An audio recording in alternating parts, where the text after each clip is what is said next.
అదేదనా మన యజానపల్లి వార్తలైనటువంటి గౌరవనీయులు పెద్దలు బాలకృష్ణారెడ్డి గారు ఈ కార్యక్రమానికి భోజనానికిగా కూరగాయలు సమర్పించారు. వారిని వారి కుటుంబను కది నరసింహస్వామి గణమతిలేటి మహాపతివ్రత సాతోల చిన్నమ్మ అష్టైశ్వర్యములు భోగభాగ్యములు సకల సంపదలు ఆయుర ఆరోగ్యములు కలకాలం చల్లగా ఉండాలని మరి కోరుకుంటున్నాం.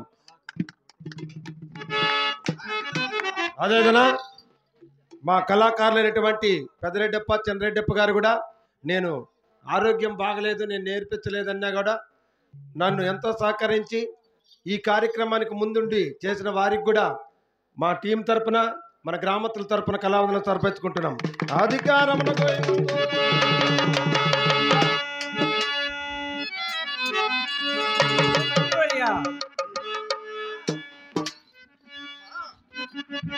మంత్రివర్య అటువంటి మా పట్టణమున మా రెడ్డి గారు అలా పరిపాలన చేశాను ఆయన. అది ఎలాగమ్మా?